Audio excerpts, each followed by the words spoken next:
You're listening to Alaska Real Estate Podcast, the greatest show on earth. I'm Chris Story. Today you'll hear Dave Summers with reaction to the license fee increase. Meet Matt Jones. He's a living miracle and on his way to Alaska for the 2012 Leadership Conference. And your president, Helen Jarratt, sings her swan song as 2011 comes to a close. Stay tuned. Miss a minute, you could miss a million. Hello, Alaska. This is V. Tassili from Alaska USA Title Agency. I'm a new escrow officer here in Juneau, providing you with great customer service, and we have an awesome team here in Juneau. We have our senior experienced escrow officer, Jenny Kirshner, our escrow assistant, Erica Vihar, and Juneau's very own title officer, Jeffrey Vogel. We're located here in the Valley, right across from the Moose Lodge. If you have any questions regarding escrow or title services, please call Alaska USA Title Agency at 907-796-1221 today. We service all lenders, so tell your loan officer that you choose Alaska USA Title Agency. Please welcome Matt Jones. How did you discover public speaking and seminar leadership? How did you find it, or did it find you? Well, I think the answer is kind of a little bit of both, but really, it really came out of my experience going through the whole cancer thing. You know, I remember I went through a bone marrow transplant, and the thing about bone marrow transplant, they pretty much wipe you out. I went through high dose of chemotherapy, full body radiation, and I remember laying in the hospital bed, just sicker than I'd ever been, trying to recover from it. And I told one of my nurses, I just had this idea in my mind, and one day I wanted to write a book about this experience and go around and just inspire and motivate others to overcome whatever challenges that they have in their life. So it really came out of that experience, wanted to take this so-called tragedy and turn it around and make it into something that could be a triumph. And one of my favorite quotes, I've always been really big into like personal development and improving myself, so I think that's really where I got familiar with the whole industry of and one of the first books I really read was Tony Robbins' Awaken the Giant Within. But I've always really been into, like I said, personal development. And one of my favorite books, there's a book, Think and Grow Rich by Napoleon Hill. And in there he writes this quote that just, when I first diagnosed cancer, really stuck with me. It said, every adversity, every heartache, and every failure carries with it the seed of an equal or greater benefit. So throughout my whole cancer experience, I believed I was going to beat it, and I was always looking for how could I benefit others through this. So really that vision came out of that experience. We read those things, Matt, we read those books or those quotes, and they're inspiring. But when you're at bat, and it's your turn to hit the ball, can you rely on those? And you're saying that those provided strength and then opportunity and used it as a springboard for later in life. Yeah, definitely. Yeah, one thing I tell in my talks is it's one thing to know something, but it's a totally different thing to apply what you know. Mm-hmm. And that's really the key, because what really separates, I think, because I say it for a lot, what makes the difference between one person and another person, and what makes a person for someone who's successful, someone who's not so successful, and it really comes down to, I think, successful people, they do the things that other people only talk or think about doing. It makes a big difference. Well, what can Alaskan realtors attending the Leadership Conference in January, what can they expect to learn from you? Well, the kind of setup, how I developed it is kind of two parts for the day. And the first part deals with, the whole thing deals with leadership. The first part really deals with personal leadership. Because I think in order to be a great leader, you first have to be a great person. And I think, unfortunately, there's so many people out there trying to be leaders, and they can't even lead themselves. And if you can't even lead yourself, how can you even expect to lead others? So the first part is really going to be focused on that, developing that personal leadership, developing yourself. And some of the things we're going to talk about is how to really connect to your passion and purpose. I think one of the keys in sales, especially working with people, is you have to have a passion. The people who really are able to go out there and achieve more, those who are in sales to face setbacks, are the ones who are passionate about it. So that's one thing we're going to talk about. Another thing is just really about, eventually, I think you have to move beyond a life of success to live a life of significance. And that is found in what you do for other people. So later on in the afternoon, we're going to deal with professional leadership, how to lead others. And this is really based off of, the personal leadership is based off a lot of my experiences overcoming cancer, having to relearn how to walk, and now completing 2 marathons. And some of the lessons I learned from that, I talk about how to develop a marathon mentality. And the professional leadership is really based off my work as I'm working on my PhD in organizational leadership. And I've created this talk called Real Leader, and for each letter of real stands for a characteristic of what I feel is a real leadership based off some of the main leadership theories out there and practical things I've seen at work. But the first one, R, stands for relational. In order to be a great leader, you've got to be able to lead other people. And I think one of the most powerful things about real leadership are leaders who look to make their followers better. And the second part of it, E, stands for ethical, which, every day you open up the newspaper and there's some new ethical scandal. And the crazy thing is it affects everything. Recently the whole Penn State stuff in, sports world. Just crazy. And so really the importance of being an ethical leader. Then A is authentic. And authentic stands for finding your voice. Find your voice. I really believe there's too many copycats in the world. And trying to be a real original. Then finally, L, kind of close out with the day, is talking about, L stands for lasting. How to make a lasting impact and difference. And that really talks about leaving a life of legacy. So that's kind of a quick summary of what we'll be dealing with and talking about. And it'll be I've got a lot of interaction through videos, through my stories, through some, personal examples, but also activities that people can do among themselves. So it'll be really not only informative, but a fun day, and I really believe an impactful day. How important do you think finding your calling in life is? And do you think everybody has a calling, Matt? It's funny you said that. I'm actually working on a new CD program right now, and the first thing I talk about developing a marathon mentality is having a magnificent obsession. And I definitely believe that we all have a unique purpose on this earth. And I believe that ultimately that purpose is found in our service to others. How can we make this world a better place? And we all have unique talents and gifts that we can use to produce world service. Two questions I try to ask myself every single day is, how can I be better, and how can I make a difference? And I think if you're asking yourself those questions, and you will find your purpose, you will find your calling. And the one-word answer, the quick answer to both those questions is service. How can you serve others? For example, as a realtor, how can you serve others? The basic American dream is what? To own a house. And I think if you approach that by here's a calling to help people, go out there and find their dreams. I have a good friend of mine who works in the niche of owner financing. And she just, she tells me, a lot of times I'm dealing with people who's at their bottom. They've lost their house to foreclosure or whatever circumstance, to be able to help them, to be able to creatively, solve a problem so they can experience kind of that, once again, that dream is just, for her, is a calling. So I do believe we'll have a calling. I think it's an important thing. And I believe, in order to be really passionate about life, you have to be living in your calling. Excellent. Thank you so much, Matt Jones. Cannot wait to meet you here in Alaska, and bring a jacket because it's going to be cold.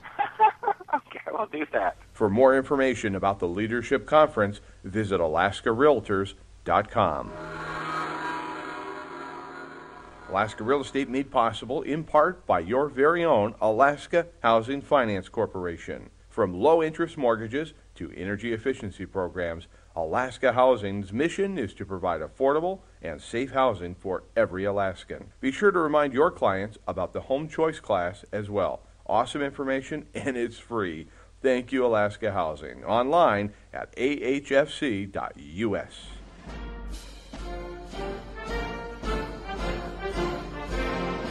I can't believe this year's already coming to a close, and it must have gone really fast for you as president. It did. It did go very fast, and I'm very pleased with how the year went as president. I'm glad I did it, and hope I served the membership as well as I think I did.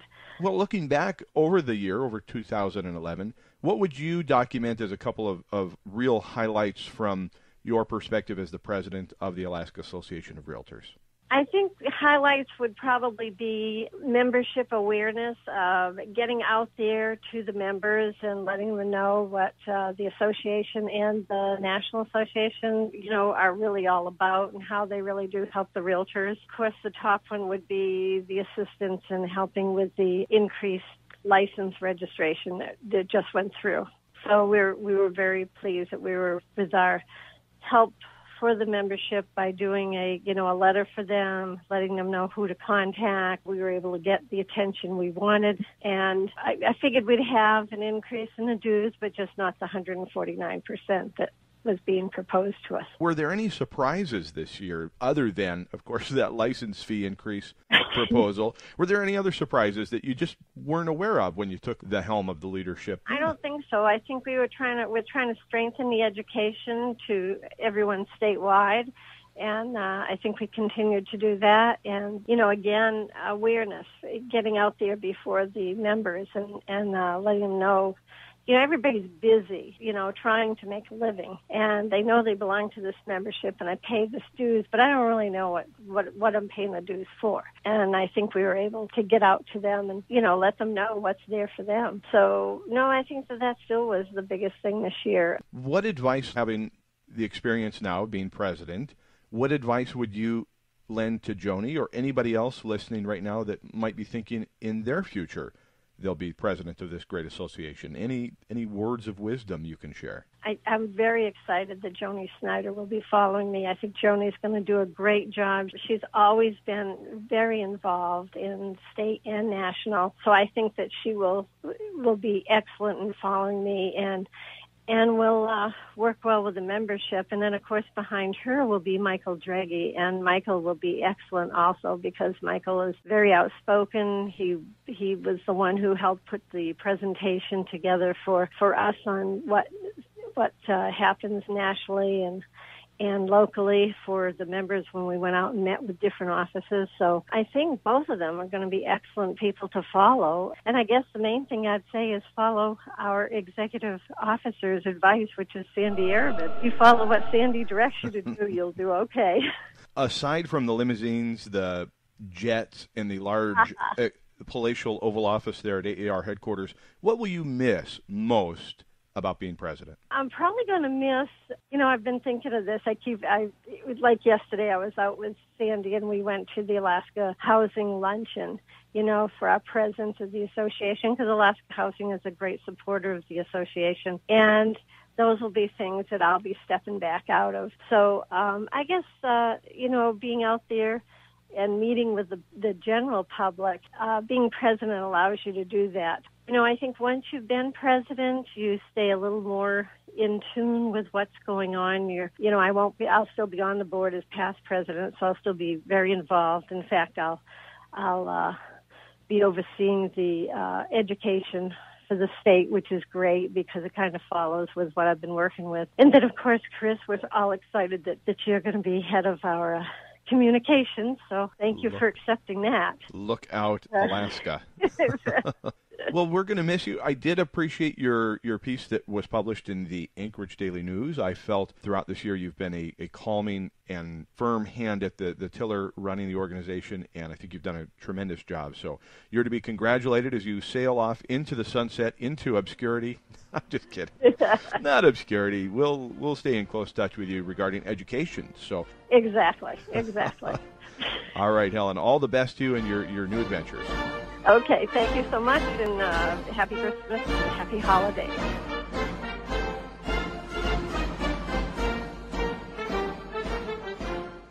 Now, let's summarize the license fee increase. Here's Dave Summers. The division was forced to take a good, hard look at it because of all the noise that was made.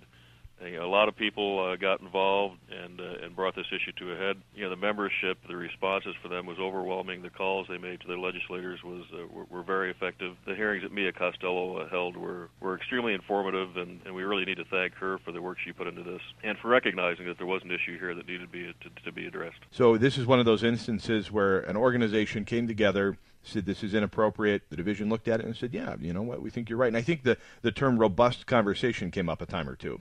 It's right in front of me on notes here. At the December 7th, the Real Estate Commission meeting, Dan Habiger from the division, who was the central person of this storm, addressed the Real Estate Commission and gave them an update. And he indicated that our protests brought about very robust discussion, both with him in the industry and with the legislature. And he pointed out some of the strong things that came out of this. And by opening up this discussion, it showed numerous flaws in the system, and those were pointed out, and they can be addressed now. And the division anticipates a very robust, again, they use the word legislative discussion and debate over the fee establishment process in this next legislative period. They've also hired an outside consultant to review and make recommendations to the cost allocation analysis, and that review should be completed within 120 days. Am I satisfied that it's $375 and not $685?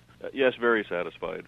If I were a guessing man, a couple of years ago the fee was $350 and it was reduced to $275. Assuming that the $350 was appropriate 3 or 4 years ago, $375 sounds fairly appropriate now. But we're not basing that on proper accounting, and I think we did a great job, and we kept $750,000 some dollars in licensees' pockets based on that adjustment. So in that, yes, it's a certain win. You want answers? I think I'm entitled. You want answers? I want the truth! You can't handle the truth!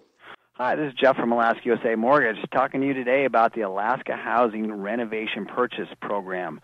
There's lots of houses out there that are close to being financeable, but they just need that one special touch, whether it be new carpet or paint or windows, doors, new roof, boiler, or so forth, that makes the home financeable. Well, now there's a program that's offered through Alaska Housing that allows us to basically allow you to close the home and do the renovation, giving you 6 months to do the repairs and have a long-term interest rate today right around 4.25%.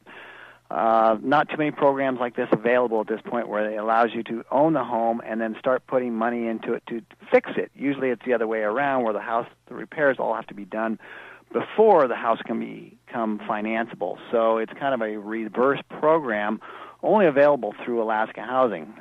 Any questions on this, feel free to give anybody at Alaska USA a call or myself. I'm at 907-261-3444, 907-261-3444. Thanks. Well, that's it for this edition of Alaska Real Estate. Our executive producer is Sandy Ehrenman. For all of us at Alaska Real Estate, I'm Chris Story, wishing you a very Merry Christmas and Happy Holidays. May 2012 be the best year of your life.